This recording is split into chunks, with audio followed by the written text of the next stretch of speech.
On a mysterious night, far from the eyes of humans, begins one of the most thrilling stories in the world of literature. The story created by Agatha Christie, And Then There Were None. Imagine being transported to a completely isolated island with no means of escape, where everything around you turns into a deadly game between life and death. This is the framework that makes this story incredibly thrilling. Imagine the story beginning with mysterious invitations arriving to 10 individuals, each living their life completely separate from the others. The invitations promise them a short stay on Soldier Island, a secluded and peaceful place in the middle of the sea, described as a haven for relaxation and rest. Each one of them has a personal reason for accepting the invitation: a new job, a social gathering, or simply the desire to escape a stifling routine life. When they all gather on the boat taking them to the island, a strange feeling begins to creep into their minds. A mixture of excitement and anxiety fills the group. Each person looks at the others, silently wondering why they are all there. The island, which seemed enchanting from afar, reveals a different character when approaching it. Rugged rocks surround it, and waves crash against it violently, as if warning visitors. Once they set foot on the island, they are greeted by strange staff members, Mr. and Mrs. Rogers, the couple responsible for managing the luxurious house that will host them. However, the mysterious host who sent the invitations has not appeared. Instead, a written message is read to inform them that the host will arrive later, raising even more suspicion. Inside the mansion, everything seems excessively beautiful. Luxurious decor, meticulously arranged rooms, and carefully prepared gourmet food. In the middle of the main hall, there is an attention-grabbing painting, a simple children's poem titled 10 Little Soldiers. The words seem innocent but carry a rhythm that echoes an ominous prophecy. At night, while everyone relaxes after a lavish dinner, a record player suddenly starts. The sound emanating from it is cold, emotionless, but it completely breaks the silence. The record reveals a common secret shared by everyone. Each person in the room has committed a terrible crime that they were never held accountable for. The voice accuses them one by one, describing the crime they committed and how they managed to evade justice. The silence that follows the end of the recording is heavier than anything else. Each person looks around, trying to understand what is happening. But before they can fully grasp the situation, the first tragedy occurs. Anthony Marston, the handsome and reckless young man, drinks a glass of wine and falls dead. Poison was in his drink, and the shocking scene makes everyone realize that their presence on the island is no accident, but part of an evil plan. The next morning, Mrs. Rogers is found dead in her room. Her death seems natural, but she is the second victim. With her death, anxiety grows, and everyone starts to suspect one another. General MacArthur, the elderly man hiding a past filled with betrayal, decides that he will not leave the island alive. He sits on the beach waiting for his death, as if something told him that the end is near. When he is found dead from a fatal blow, it becomes clear that the killer is merciless, and he is using the words of the poem 10 Little Soldiers as a guide to order his murders. As time passes, the anxiety among the guests turns into real fear. Each one of them realizes that the killer is living among them and is carefully planning to take them down one by one. Fingers point in all directions, and everyone begins to suspect the others. But the killer is smart enough to keep himself hidden. Judge Wargrave, the character who seems the most rational, leads the investigations within the group. He uses his legal expertise to try to understand the motives and behaviors of everyone. He calls for regular meetings where they discuss the recent events and hypothesize about the identity of the killer. But despite all the analysis, they cannot find any solid evidence. One night, the body of Bloor, the former inspector, is found shattered under a statue that fell from the top of the stairs. The crime was brutal and direct, heightening the panic among the remaining guests. Everyone lives in a constant state of suspicion and fear.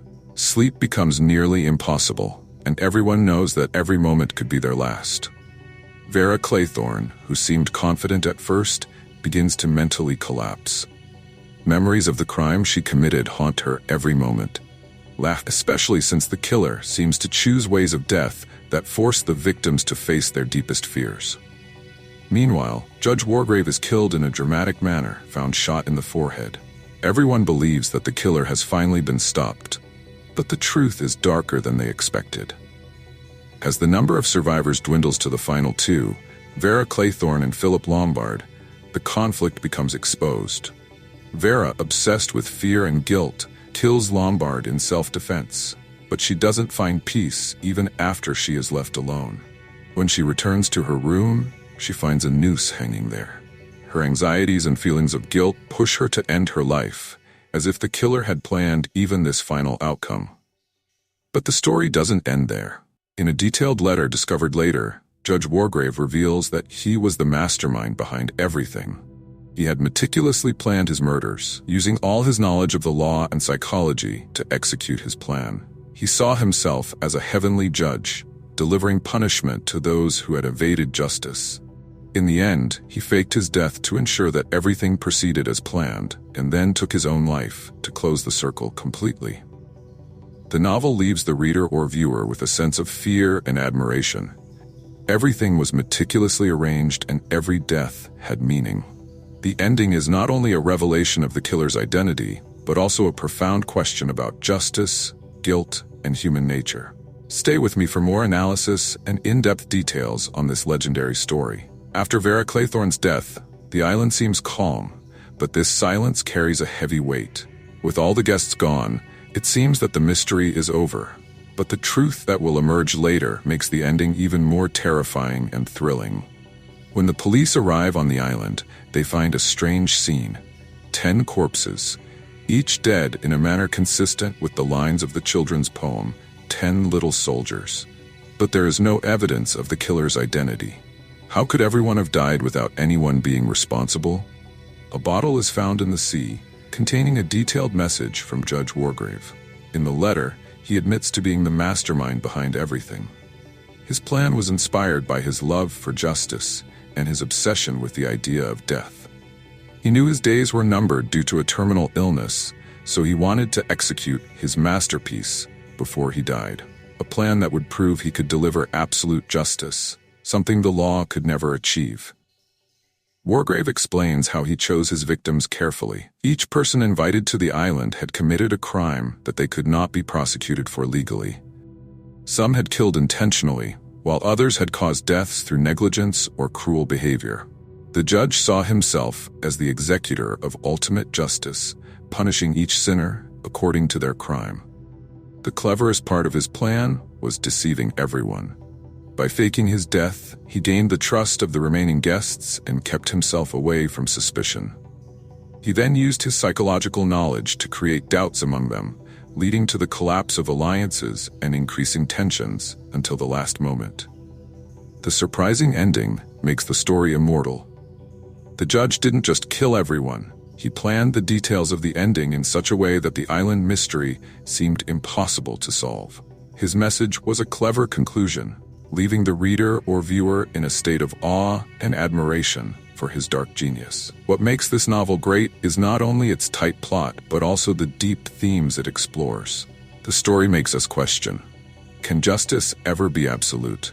And is it ever right for anyone to decide the fate of others? This literary masterpiece shows us the dark side of the human soul and makes us reflect on the power of guilt and its effects. If you're feeling the excitement of this story, don't forget to share your opinion in the comments and support the video with likes and subscriptions for more thrilling tales.